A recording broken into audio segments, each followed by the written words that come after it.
El siguiente ejercicio que vamos a revisar se llama tendencia lineal. En este ejercicio se ve un poco complicado, pero realmente no lo es, sabiendo acomodar nuestros datos en una tabla.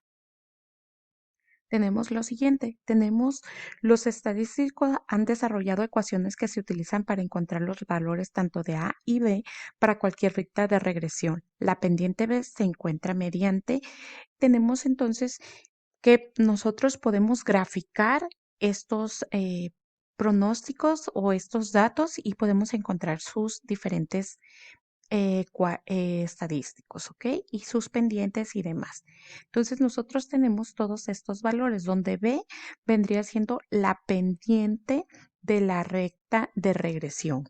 La sumatoria de X y Y, donde la sumatoria de X y Y, X es los valores conocidos de la variable independiente, Y valores conocidos de la variable dependiente, menos N es el número de puntos de datos u observaciones, X, eh, X es el promedio de los valores de X, que en este caso son los valores conocidos de la variable independiente, Y se saca un promedio de los valores conocidos de la variable dependiente, dividido entre la sumatoria de x al cuadrado y sabemos que x al cuadrado son los valores conocidos de la variable independiente o los, los valores de la variable independiente menos n por el promedio de la variable, por el promedio de los valores de la variable independiente al cuadrado.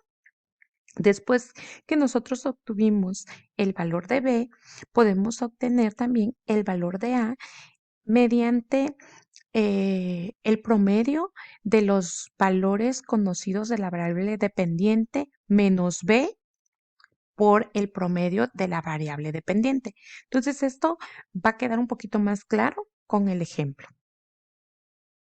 Aquí está la tabla.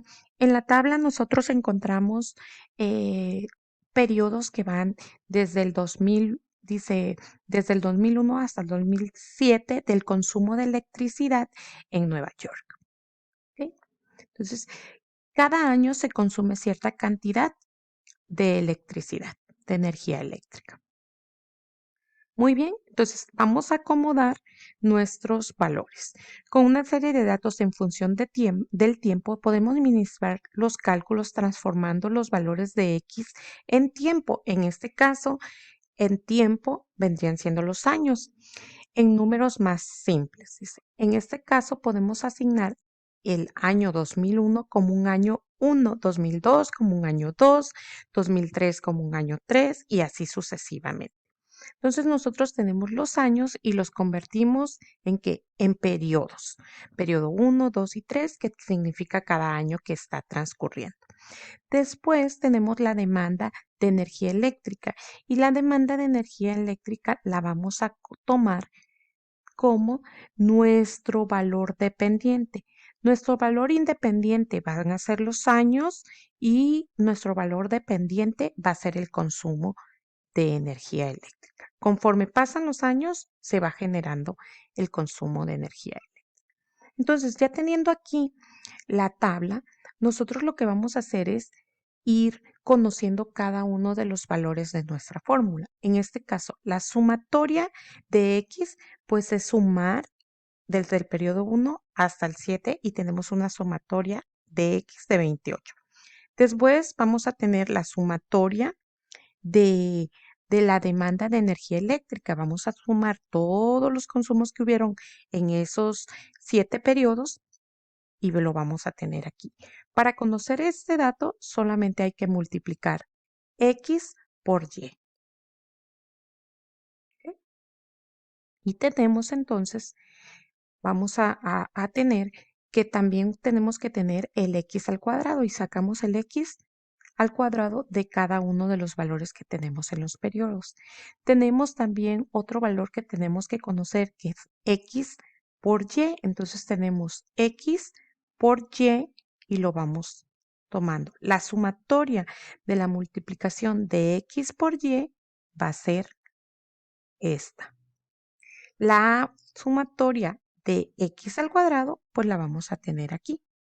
Entonces lo que hicimos ya tenemos diferentes valores que vamos a ir utilizando en nuestra fórmula. Después vamos a sacar un promedio de X. Entonces, si nos referimos a que queremos el promedio de X, decimos que 28 entre 7 nos va a dar el promedio de X. El promedio de Y es igual a 692 entre N, que serían 7. Nos da el promedio de Y. Vamos entonces a sustituir solamente valores. Vamos a sustituir la sumatoria de X y Y, que serían 3063, menos N, que vendrían siendo los 7 años que estamos monitoreando, por el promedio de X, que en este caso es 4, por el promedio de Y, que en este caso es 98.86. Sacando el resultado, tenemos 296. Entre la sumatoria de X al cuadrado, aquí la tenemos, sumatoria de X al cuadrado es 140 menos N. N tenemos los periodos, que son 7, por el promedio de las X, que serían 4, al cuadrado. Entonces tenemos un total de 28, el cual nos da una B de 10.54. Si recordamos, una vez que nosotros conocemos la pendiente o la B, podemos también calcular la intercepción, que es igual al promedio de las Y menos B por X promedio. Entonces tenemos que B nos dio 10.54, tenemos que Y promedio nos da un promedio de 98.86 menos B 10.54 por el promedio de las X, que es 4. Y tenemos un valor de 56.7.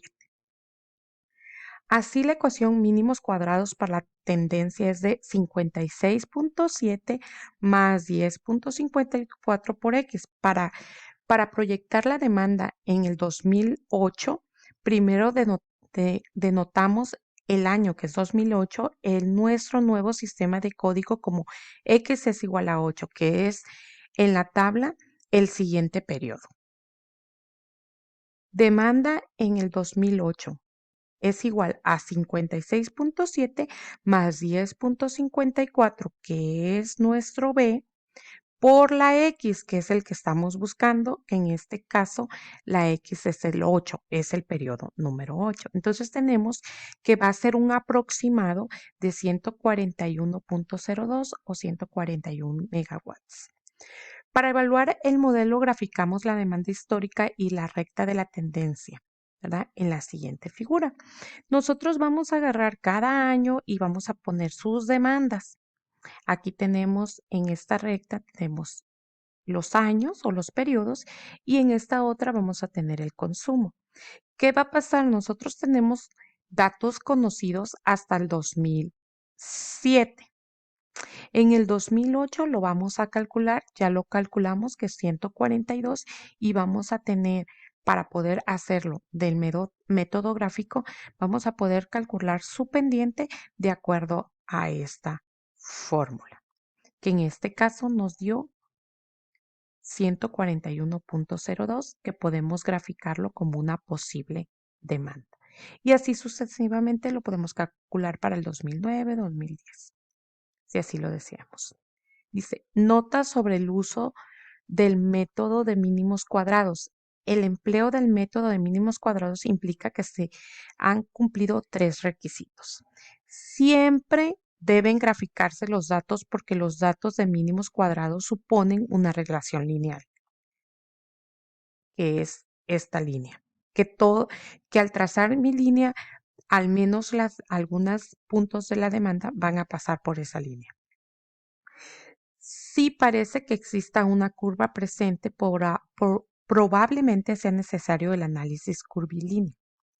No se predicen periodos lejanos a la base de datos dada. Por ejemplo, si tenemos los precios promedio de las existencias de Microsoft durante 20 meses, solo podemos pronosticar 3 o 4 meses hacia el futuro. Es decir, en el ejemplo, teníamos 2007, nada más podemos 2008, 2009, 2010 y a lo mejor 2011.